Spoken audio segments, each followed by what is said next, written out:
Tunggu punya tunggu sampai ke pagi pekerja tu tak masuk. Ellie bagi tahu manager dia. Manager dia telefon Ellie dan bagi tahu pekerja dia kena kacau dalam pukul 12.30 malam tu. Ada makhluk macam orang tapi kepala nampak macam monyet terhendap-hendap dekat depan kaunter. Mula-mula nampak jauh, tapi makin lama makhluk tu makin datang dekat sampai betul-betul muncul depan muka dia dekat kaunter tu.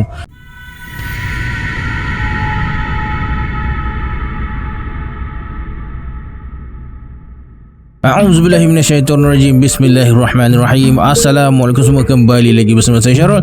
Terima kasih sebab dah klik video ni. Semoga yang menonton video ni ditambahkan rezeki dan dipermudahkan urusan dunia dan akhirat. Dalam video kali ini saya akan kongsikan kisah seram yang terjadi kepada Ellie masa dia kerja shift malam di sebuah kilang. Nak tahu kisah Ellie ni macam mana? Tonton video ni sampai habis. Jangan lupa like, subscribe dan komen dalam video ni. Pada yang nak join grup Telegram saya ada letakkan link dekat bawah. Macam biasa, sebelum saya mulakan, jom kita baca selawat dulu. Sallallahu Rabbuna ala nuril mubin Ahmad al-Mustafa Sayyidil Mursalin. Sallallahu Rabbuna ala nuril mubin Ahmad al-Mustafa Sayyidil Mursalin. Sallallahu Rabbuna ala nuril mubin Ahmad al-Mustafa Sayyidil Mursalin. Tanpa buang masa lagi, jom let's jump to Rabak Seram.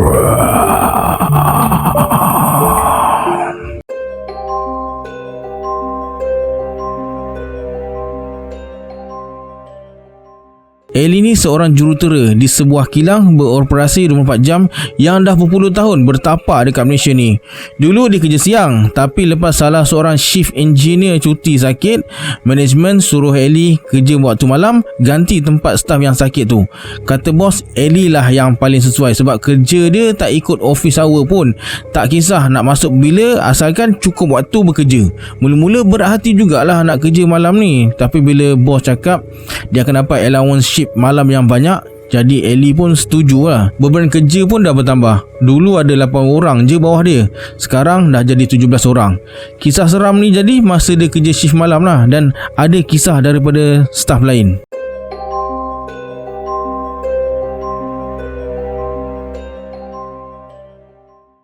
Ada satu bilik dekat kilang ni dinamakan Ghost Room atau bilik hantu. Dari mula-mula Ellie masuk kerja sampai sekarang memang nama dia Ghost Room. Ellie pun tak tahu kenapa. Bilik ni untuk tempatkan mesin-mesin baru yang dah rosak dan yang tak ada tempat untuk diletakkan, dan berada dekat kawasan hujung sekali, di tingkat paling kurang orang, baik waktu siang ataupun malam. Ellie je yang ada kunci untuk masuk dalam bilik ni sebab kerja dia jaga mesin. Bila siang tak gelap pun bilik ni, tak adalah takut sangat nak masuk. Technician selalu kata Ellie ni berani gila sebab masuk bilik itu sorang-sorang je. Mereka nak masuk pun kena berteman 2-3 orang, terutama sekali pada waktu malam. Kalau Ellie tak ada atau sibuk buat kerja, dia akan suruh technician ni masuk. Bila dah tukar shift malam ni, Ellie pun terus kalah rutin biasa masuk bilik tu.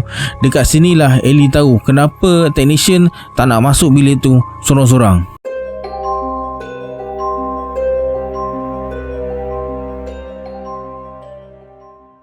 Satu malam dalam pukul 9 lebih, Ellie kena masuk Ghost Room tu sebab nak periksa mesin baru untuk dipindahkan ke production floor.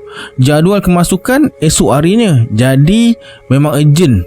Ellie pun silap tak baca jadual pemindahan sebelum ni. Sampai bilik tu, Ellie masuk kunci dan cuba tarik pemegang pintu. Tak boleh. Rasa macam ada orang tarik dari dalam, tak bagi buka pintu tu. Ellie tak fikir apa-apa. Kemudian dia bersuara, "Siapa dekat dalam ni, woi?" Bergegar pintu macam kena tumbuk dari dalam. Ellie terkejut sampai berterabur kertas yang dia pegang tu. Ellie beristighfar beberapa kali. Kemudian dia kutip balik kertas-kertas tu dan buka pintu. Boleh buka pula. Ellie masuk dan terus buka lampu. Bila tengok dekat dalam, tak ada apa-apa pun. Dia pun buat kerja macam biasa. Periksa mesin dari power cable sampailah sekecil-kecil part mesin tu. Nak periksa benda-benda kecil ni pula kena tunduk sikit. Masa Ellie tengah menunduk tu, tiba-tiba punggung dia kena raba. Masa tu Ellie pakai skirt lembut jenis chiffon berlapis-lapis. Dia rasa macam jari tadi tajam. Cepat-cepat Ellie berdiri dan bersuara, "Oi, aku report dekat bos. Mati kau kena terminate." Tiba-tiba terdengar bunyi orang ketawa mengekek-ekek.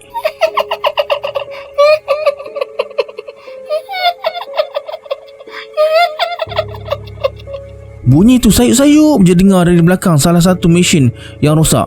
Mesin-mesin ni disusun mengikut keadaan. Yang paling baru depan, yang terpakai tapi elok lagi dekat tengah-tengah, dan yang rosak paling belakang sekali. Ellie terdiam.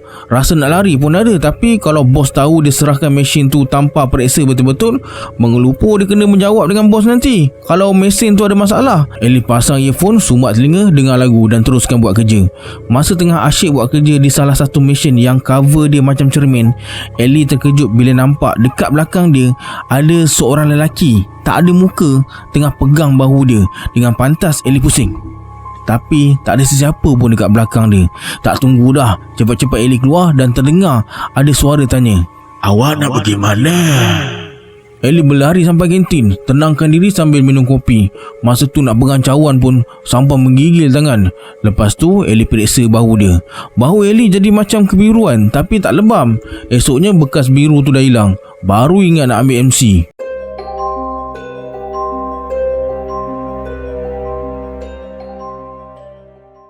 Malam Rabu, Ellie kerja macam biasa.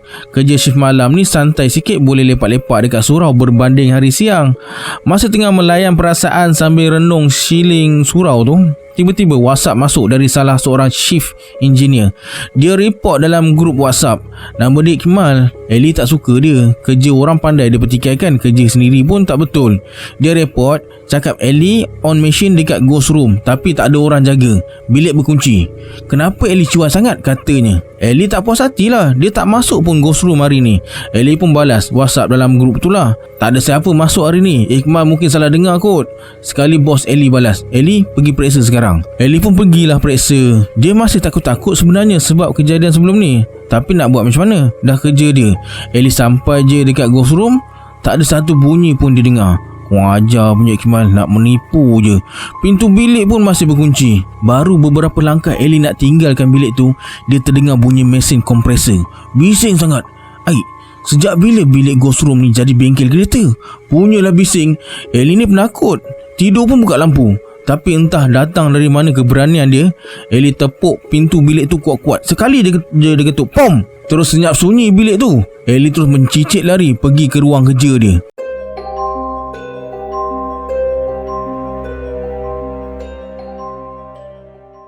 Kilang tempat Ellie kerja ni ramai jugalah pakar-pakar dari luar negara. Yang Ellie tak berapa berkenan dengan mereka ni. Kalau dengar je ada cerita hantu, kata orang Asia ni kolot lah, mengarut lah, macam-macam lah. Yelah, sebab mereka tak pernah kena lagi. Ada seorang Mak Saleh ni, namanya Ramsey. Besar dan tinggi orangnya. Ellie yang tinggi 175 ni pun paras cuping telinga dia je. Ramsey datang jumpa Ellie sebab nak tengok satu part dekat mesin yang rosak. Kalau boleh pakai lagi, dia nak ambil. Masa tu Ellie sibuk sangat.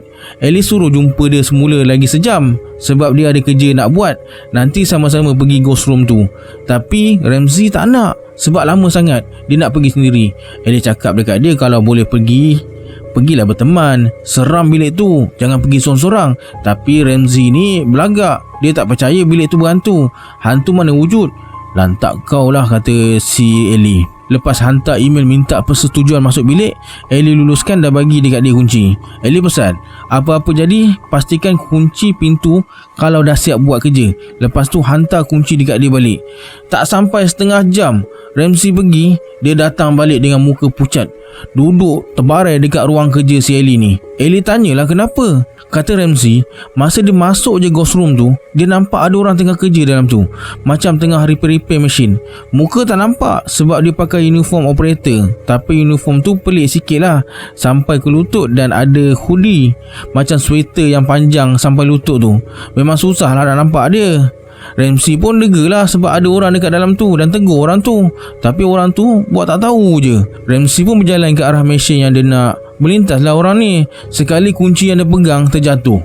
Masa Ramsey nak ambil kunci dekat atas lantai tu, dia baru teringat pintu tadi berkunci. Dia yang buka. Lampu pun dia yang on sendiri. Habis tu macam mana orang ni masuk? Orang ni terkunci dari siang tadi ke? dia dah rasa lain macam. Ramsey bangun, dia patah balik nak keluar. Tiba-tiba orang tu mengeluh panjang sambil tundukkan mukanya ke bawah. Bau orang tu macam bau sampah makanan yang dah berulat. Ramsey rasa orang tu dah tahu. Cepat-cepat dia keluar, berlari naik tangga sampailah ke tempat Ellie ni. Tapi dia tak sempat kunci pintu tu. Terpaksalah Ellie pergi kunci. Tapi nasib baiklah Ramsey ni nak temankan dia pergi kunci bilik tu balik. Kata orang-orang lama yang bekerja dekat sini, ghost room tu dulu bilik kosong. Dari tahun 80-an memang dah kosong. Pernah jadi surau lelaki tapi ada masalah air. Ditutup balik. Masuk tahun 2003 dipecah-pecahkan Department Engineering kepada unit yang lebih kecil, macam maintenance, assembly, production, design. Akhirnya bilik kosong ni jadi tempat letak mesin sampai sekarang. Ada yang kata beberapa tahun lepas ada seorang perempuan dari Indonesia kerja dekat kilang ni. Keluarga dia bekalkan dia dengan ilmu apa benda tah untuk jaga dia. Perempuan tu kerja dekat tingkat 3. Disebabkan benda tu kacau kawan sekerja dia, perempuan ni letak benda tu dekat tingkat yang ada ghost room ni dengan alasan sini tak ada orang sangat, sunyi je. Kalau nampak kelibat hitam lalu lalang sekitar tingkat ni, perempuan tu lah punya. Dia pun dah balik Indonesia dah. Sekarang baru Ramsey percaya apa yang pekerja-pekerja ni cerita. Tak berani dah dia nak bercakap besar.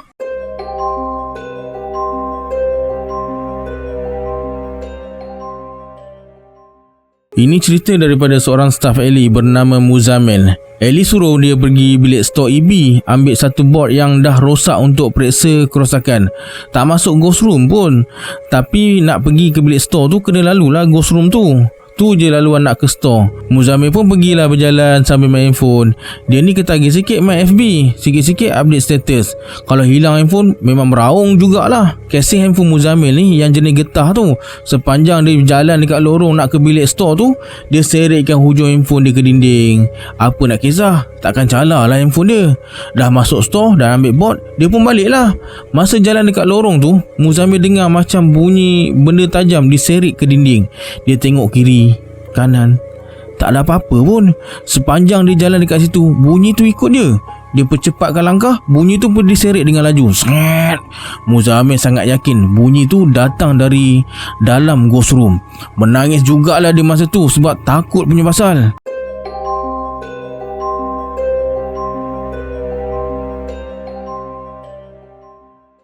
Yang ni terjadi masa nak dekat habis shift dalam pukul 5.30 pagi. Biasanya bila dah dekat nak subuh ni, tiba-tiba ramai yang jadi berani. Ellie pun sama. Nak dekat subuh je mulalah berani pergi toilet lah, pergi locker lah, naik lift lah sorang-sorang. Tak berteman. Hayat dengan Krishna ni dah masuk 30-an. Mereka berdua ni staf bawah shift engineer yang Ellie kena ganti ni. Ellie masih belum faham apa skop kerja mereka berdua tu. Sementara tu dia gunakanlah mereka ni untuk kira jumlah mesin dalam ghost room tu. Kerja mengira ni pun seminggu sekali je, sebab kadang-kadang kalau ada mesin baru sampai atau yang rosak masuk, bilik tu jadi sesak, tak ada tempat nak letak. Tu yang kadang-kadang sampai tepi-tepi lorong pun ada mesin. Ellie suruhlah ajak lagi 2-3 orang, tapi Hayat dengan Krishna ni kata tak payah, mereka boleh buat berdua je. Mereka berdua ni pandai buat kerja masa nak habis shift. Bila dah kira berdua mesti ambil masa lama kan. Jadi lepas kira, update kuantiti dalam sistem, terus punch card balik. Masa mereka tengah asyik mengira tu, tiba-tiba sap, muncul depan mata mereka satu makhluk macam nenek tua dengan muka hodoh. Tengok je mereka buat kerja. Hayat dengan Krishna terkaku, nak menjerit suara tak boleh keluar. Kemudian dengan perlahan-lahan nenek tua tu merangkak masuk ikut celah-celah mesin rosak yang paling belakang. Bila nenek tu dah hilang, baru mereka boleh bergerak. Masing-masing keluar, kunci pintu dan terus lari lintang pukang naik ofis.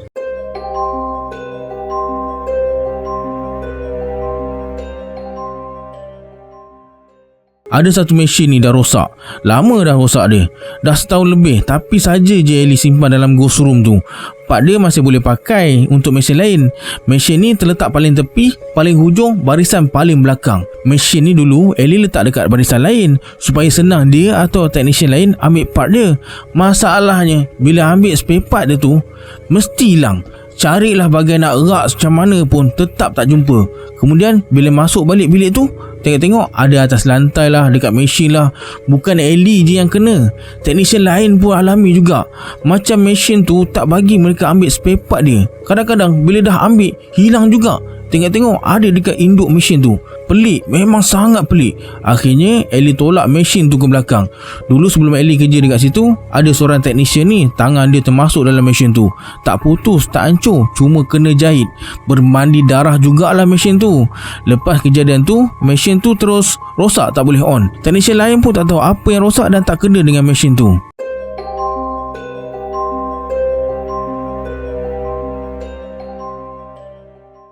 Tingkat 1 ni kalau waktu siang memang ramai. Bila malam ada tu ada, tapi kurang sangat orang. Sebab operasi utama dekat tingkat ni ialah courier dan ada juga unit engineering dan repair room. Ini cerita daripada technician Ellie bernama Zamri. Dekat tingkat mereka ni kalau malam ramai juga orang.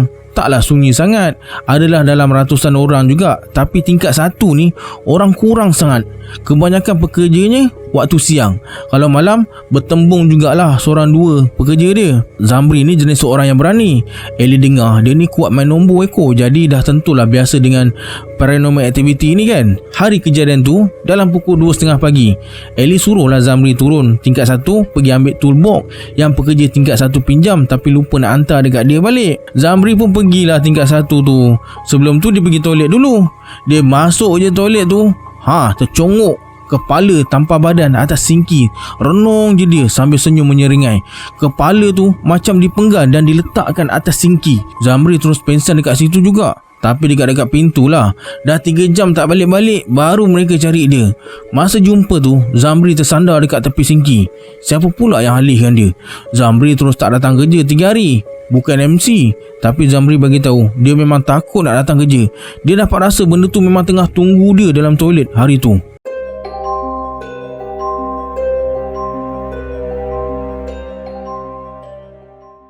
Yang alami kejadian ni nama dia Azlin. Umur sebaya Ellie 25 tahun.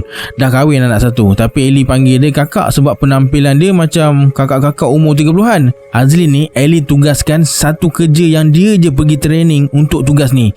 Yang lain tak pergi. Biasanya dia buat tugas tu bila dia tukar shift siang. Tapi kali ni dia shift malam dan tugas tu urgent. Engineer lain nak pakai masa tu juga. Jadi Alin terpaksa turun tingkat 1 sebab dekat situ je workstation untuk tugas tu. Azlin turun dalam pukul 10 malam macam tu sambil bawa lah personal tool dia.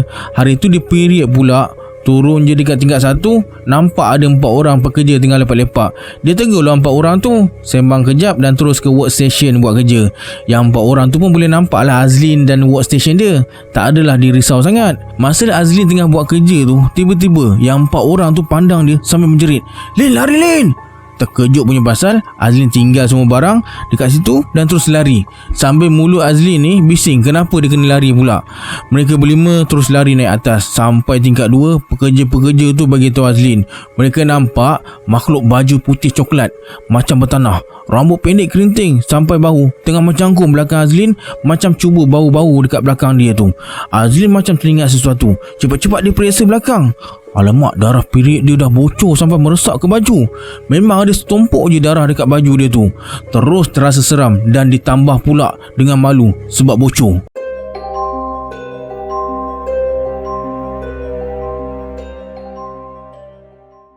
Kalau nak ambil barang yang mereka order, dekat tingkat 1 letaknya bilik tersebut.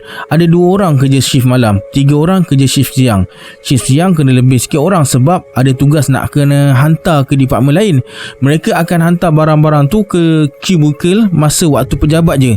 Tapi kalau orang tak ada masa dia hantar barang tu, dia akan tinggalkan notis suruh ambil sendiri dekat tingkat 1 dalam masa 5 hari. Kalau tak, dia akan bagi orang lain yang nak pakai. Kena buat macam tu sebab nak elakkan barang penuh dalam bilik tu. Ellie tengok ada notis barang dekat meja dia. Ellie ada order monitor touchscreen. Lambat sangat supplier ni hantar sampai dia pun lupa. Ellie pergilah turun tingkat 1 nak ambil barang tu. Masa tu dalam pukul 1 pagi lah. Sampai dekat bilik tu, sepatutnya ada 2 orang bekerja, tapi seorang emergency leave. Jadi ada seorang je bekerja dan budak yang jaga tu tak ada pula. Dia letak kad 30 minit berehat. Jadi Ellie agak dalam pukul 1.30 pekerja tu dah ada lah. Ellie pun duduklah dekat kaunter sambil main handphone. Kerusi yang diduduk tu boleh pusing-pusing. 10 minit main handphone sambil gelak-gelak baca komen dalam forum. Tiba-tiba kerusi yang Ellie duduk tu berpusing dengan sendirinya. Pusing 360 darjah. Ellie pun, dah kenapa kerusi ni? dah macam bensin basuh. Ellie pun lantaklah, pusing sekali lagi. Tapi kali ni perlahan je dia pusing. Pusing 360 darjah juga. Dah habis pusing tu, Ellie bangun. Tak boleh jadi ni. Ellie buat keputusan nak tunggu dekat lift. Sebab mesti akan jumpa juga pekerja jaga kaunter tu bila dia keluar lift nanti. Jadi ikut je lah dia masuk bilik tu nanti. Tunggu sampai ke pagi pekerja tu tak masuk. Ellie bagi tahu manager dia. Manager dia telefon Ellie dan bagi tahu pekerja dia kena kacau dalam pukul 12.30 malam tu. Ada makhluk macam orang tapi kepala nampak macam monyet terhendap-hendap dekat depan kaunter. Mula-mula nampak jauh, tapi makin lama makhluk tu makin datang dekat sampai betul-betul muncul depan muka dia dekat kaunter tu. Dia punya terkejut sampai lemah lutut. Pekerja tu terus telefon manager dia dan bagi tahu apa yang dia alami. Manager dia yang suruh letak kad 30 minit berehat untuk budak tu bertenang, keluar dan cari kawan yang boleh temankan dia. Sudahnya sampai 2 hari pekerja tu tak datang kerja.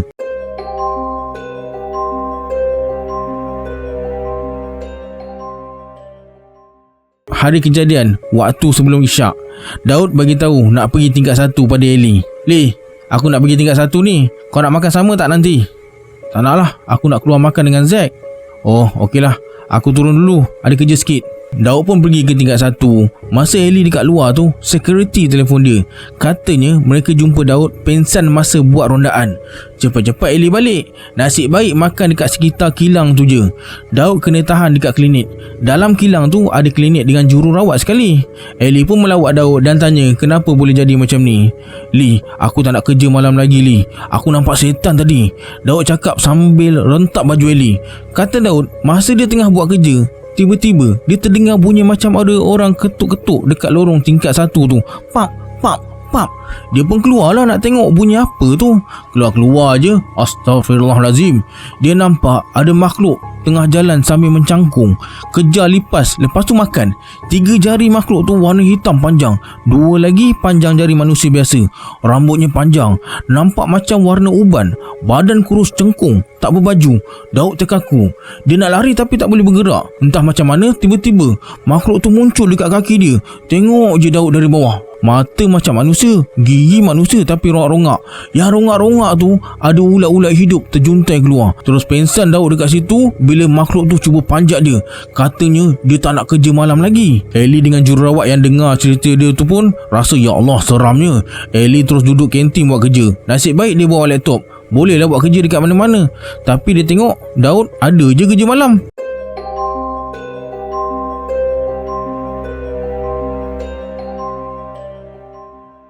Selalu sangat benda macam ni jadi. Dah macam rutin dan modus operandi normal bagi golongan-golongan makhluk yang kita tak nampak. Setiap permulaan shift akan ada perhimpunan para operator, tapi cuma dekat tingkat mereka kerja je untuk kira orang sebab susah kalau tak cukup orang. Satu mesin kena ada minimum 2 operator. Satu tingkat minimum 30 mesin kena jalan. 30 kali 2 60 orang. Jadi minimum 60 orang untuk satu tingkat. Masuk shift pukul 6 petang. Kawan Ellie yang kerja tingkat 3 tu tersangkut dalam jam. Dia suruh Ellie tolong kirakan, tengok siapa yang ambil cuti, siapa yang AEL, MC dan tak datang kerja. Ellie pun tolonglah dia. Bila kira ada 49 orang je. Kalau manufacturing director tahu, mesti kena marah. Jadi agenda perhimpunan kali ni adalah untuk bagi tahu mesin mana yang tutup dan mesin mana yang tengah dalam penyelenggaraan. Tadi kira guna sentuh batch masing-masing. Sementara Ellie bagi taklimat, dia pun suruh mereka semua beratur betul-betul supaya senang nak kira secara manual pula. 2 kali Ellie kira ada 51 orang, terlebih 2 orang. Tadi 49 orang.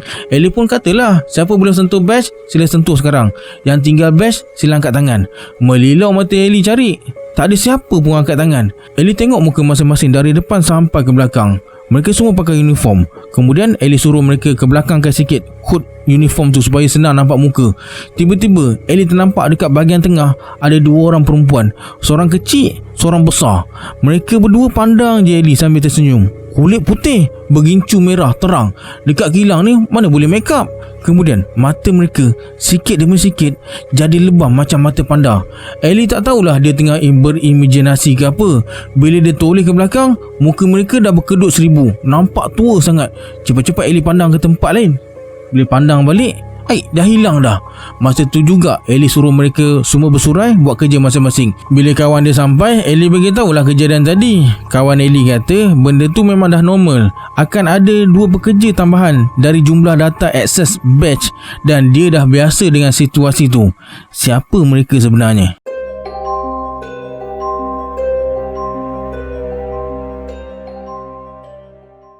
Guard dekat sini kerja dia best, ronda je. Cerita ni memang agak famous dan jadi bualan hangat makcik-makcik dekat sini. Inline security ni maknanya guard yang kena masuk production line dan ronda-ronda dekat situ. Uniform production ni ada colour code dia. Management kuning, engineer hijau gelap, technician dan operator biru gelap. Semua sampai lutut dan ada hood. Tapi uniform security warna dia putih sampai lutut dan ada seluar sekali. Mereka kena masuk lab dan line depan. Selalu operator nampak guard pakai uniform putih full cover ni ronda-ronda. Mereka ronda satu shift 2 kali. Benda pertama operator buat kalau nampak inline security ni adalah jauhkan diri dari guard tersebut dan perhati kaki dia. Kalau ada kaki, manusia lah tu. Sebab dah ramai operator ternampak guard pakai semua putih tapi tak ada kaki. Terapung je lalu depan mereka. Ada abang QC ni pernah nampak muka guard yang terapung tu. Sebab masa tu dia lalu sebelah guard tu. Hitam hangus, muka dia macam kena bakar. Mata hitam, pandang dia terasa panas bila lalu sebelah guard tu.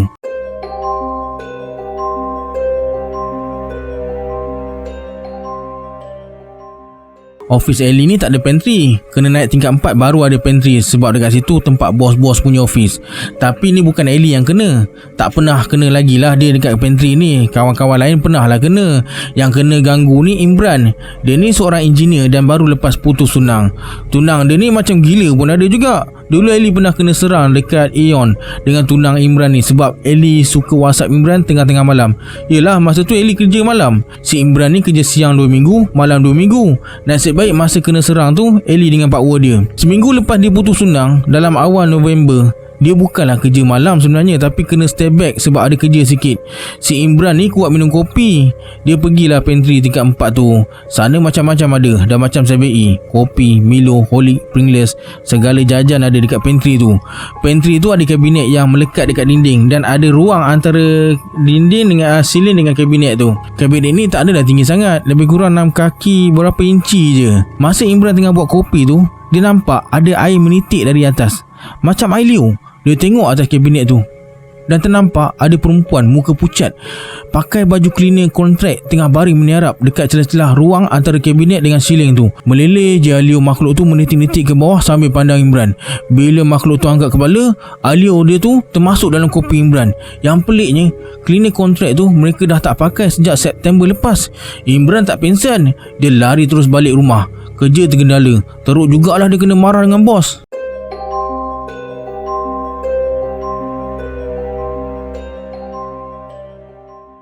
Kilang tempat Ellie kerja ni besar, penat jalan kaki. Kawasan rehat kilang ni siap ada taman. Sajalah management buat taman dekat pondok kecil untuk pekerja tenangkan diri lepas kena sembuh dalam bilik meeting. Kawasan rehat ni kalau siang ramai orang. Banyak pokok-pokok renek, pokok bunga, termasuklah semak sekali. Tapi bila malam, taman ni sangat menyeramkan. Sebab pokok-pokok renek dengan semak tu ada menyimpan 1001 rahsia. Bila malam dekat sini, selalu jadi pot dating. Ni kisah staff Ellie bernama Razi. Dia tengah bercinta dengan seorang operator dari Sabah ni. Memang sengaja dia minta supaya satu shift dengan Minah ni. Mereka pun macam biasalah. Bila masa rehat je tengah malam tu, gigih lah berdating dekat taman tu. Entah apa dia boraknya, berkepik je. Kawasan pokok renek ni, mereka berdua pernah nampak ada makhluk duduk atas pokok-pokok renek ni. Makhluk tu pandang je sekeliling dengan badan berbulu hitam, kaki berjuntai sampai ke tanah dan sangat tinggi. Lebih tinggi dari manusia biasa. Sebab pokok-pokok dekat situ sampai paras dada je. Lintang pukang mereka berdua lari masuk kantin. Kes lain pula, terdengar suara orang bercakap-cakap. Tapi tak ada orang pun dekat situ. Ni paling ramai yang kena. Nak kata suara bergema, ni kawasan terbuka. Ellie pun pernah kena tepuk waktu antara maghrib dan isyak. Masa tu emosi dia terganggu, bergaduh dengan boyfriend. Masa nak type WhatsApp tu, memang mengalirlah air mata dia. Tiba-tiba, pap-pap, ada orang tepuk 2 kali dekat bahu dia. Kasar betul cara orang tu tepuk. Bila Ellie angkat muka, tengok-tengok, Tak ada orang dekat situ. Ellie terus beredar dari situ. Tapi bila pandang dari jauh tempat dia duduk tadi, Ellie nampak ada susuk tubuh seseorang tak ada kepala dengan tangan sebelah kiri dia macam terkulai. Tengah pandang je Ellie dari jauh. Cepat-cepat Ellie naik ofis semula.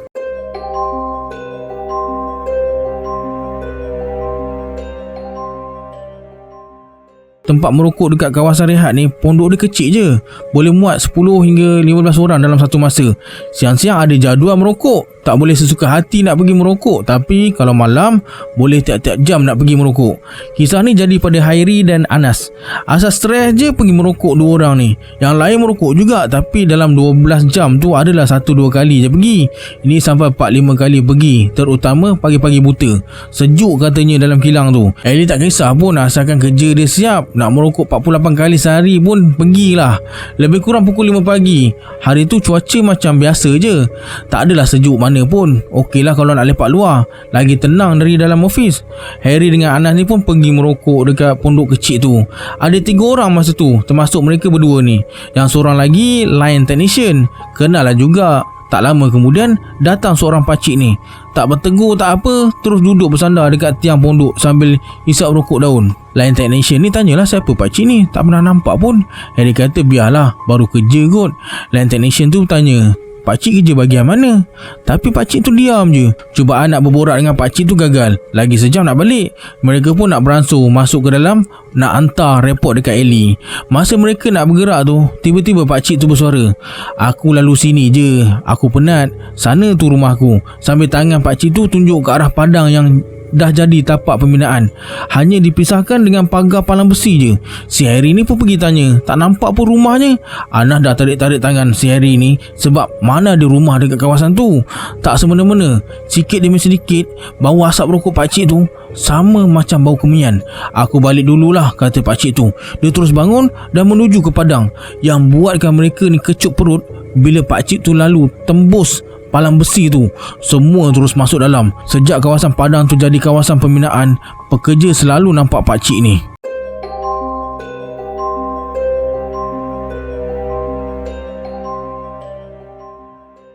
Banyak pokok palma dekat kawasan rehat tu.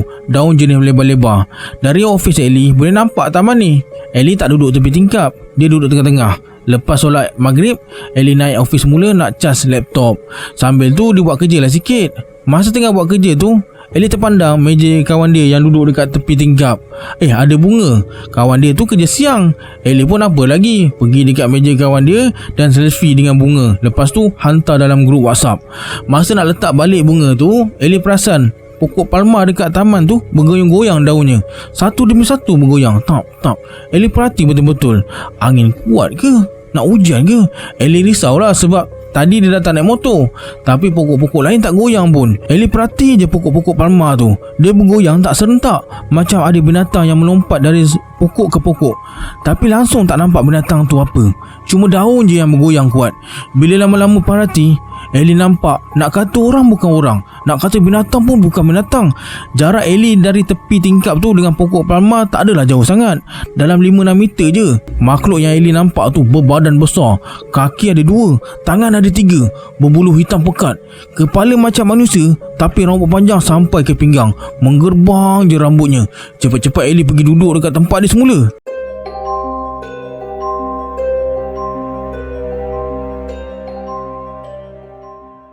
Parking lot dekat kawasan kilang ni memang besar. Ada 2 parking lot. Satu dalam kilang, satu dekat luar pagar.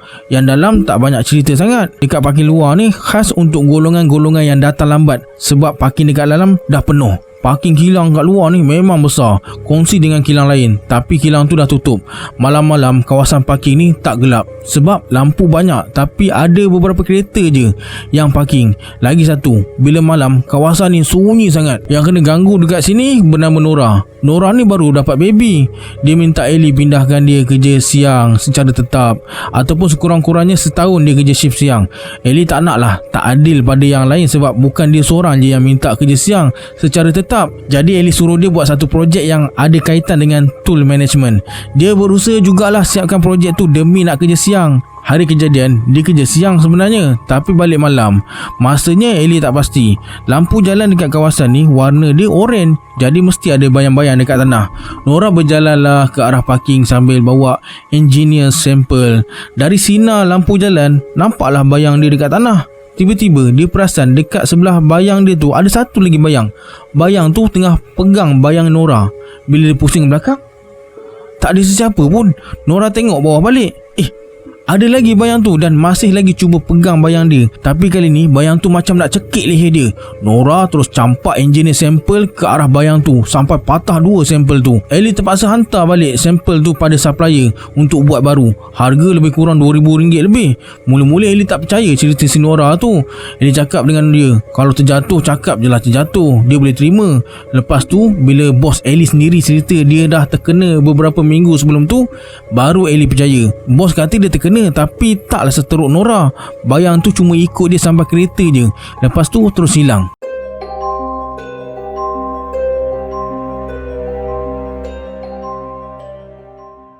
Malam kejadian baru lepas hujan gerimis.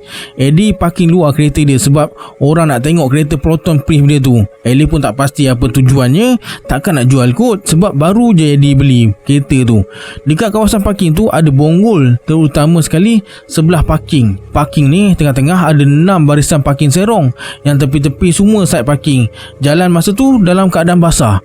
Dia bawa kereta perlahan je lalu satu bonggol. Sampai dekat kawasan sebelah parking tu, Eddie perasan macam ada sesuatu tak kena. Kenapa bonggol dekat depan ni macam orang pakai baju hitam yang sangat tinggi dan terbaring. Tapi Eddie yakin yang tu bukan orang sebab kerja gila apa tidur tengah jalan siap tangan dikiamkan. Eddie langgar je benda tu. Dia tengok cermin pandang belakang. Perlahan-lahan bonggol tu hilang jadi kabus. Dekat cermin depan sebelah penumpang ada cop tapak tangan besar. Apa lagi, Eddie terus pecut sambil hidupkan wiper nak hilangkan cop tangan tu.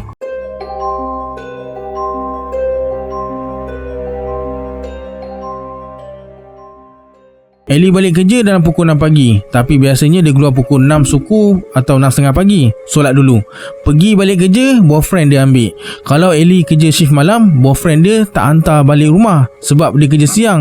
Dia ambil Ellie dekat kilang, lepas tu hantar dekat KTM yang menghala ke tempat kerja dia. Kemudian Ellie balik sendiri. Kilang Ellie ni tak boleh masuk sesuka hati walaupun nak ambil orang sekalipun. Kena tunggu luar. Zack sampai dalam pukul 5.50 pagi macam tu. Dah habis solat segala bagai, Ellie tengok handphone, banyak miss call dengan WhatsApp dari Zack. Kelang kabut Ellie keluar cari dia. Zack parking agak jauh lah dari pintu pagar. Dari jauh Ellie dah agak akan terjadi pergaduhan sebab tanda-tanda Zack marah tu ada. Dia mesti genggam steering walaupun kereta tak bergerak. Ellie masuk je kereta terus kena segah. Weh perempuan, kau pergi mana tadi? Kenapa aku panggil tak menyahut? Buang masa betul. Kalau keluar cepat boleh balik cepat. Sempat pergi sarapan. Kau ingat aku macam kau ke tak semayang? Aku baru keluar ni kan. Aku solat tapi lambat dekat office nanti. Kena depan kau ke kalau nak semayang? Baik kau jadi berhala je macam tu. Yang kau ni nak marah-marah aku kenapa? Kau tak nampak aku baru keluar? Aku datang dari arah mana? Macam biasalah aku keluar 6 suku paling awal. Kau memang nak cari pasal ke apa? Zack terus diam, pandang depan je sampai terus bergerak. Sampai dekat jalan utama, baru Zack bagi tahu. Sebenarnya tadi dia nampak Ellie jalan kaki ke arah kilang yang dah tutup tu. Zack ni puas panggil sampai keluar kereta. Tapi Ellie buat tak tahu je dan dengan muka selamba terus masuk kilang tu. Zack pun telefon lah, WhatsApp semua tak terangkat. Tapi tiba-tiba Ellie muncul dari kilang tu. Bila Ellie masuk dalam kereta, baju lain pula. Yang Zack nampak tadi, Ellie pakai baju jubah putih. Besar jubah tu. Memang Ellie selalu dengar ada yang menyerupai orang dekat parking ni. Orang yang sebenar dekat tempat lain. Kata pekerja dekat situ, kalau rasa lain macam dengan seseorang yang kita kenal, selagi orang tu tak tegur, kita jangan tegur. Buat hal sendiri je. Ellie bersuara, macam mana kau tahu yang dalam kereta ni awet kau yang sebenar? Mana satu yang ada perangai menyakitkan hati, tu lah yang sebenar. Alright, sampai sini dulu kisah yang dapat saya kongsikan untuk kali ini. Sebelum kita berpisah, anggaplah kisah ini sebagai hiburan semata-mata. Jangan terlalu mudah percaya. Hanya yang mengalaminya tahu akan kebenaran sesuatu kisah tu. Kita berjumpa di video akan datang. Saya Syarul. Assalamualaikum. Adios.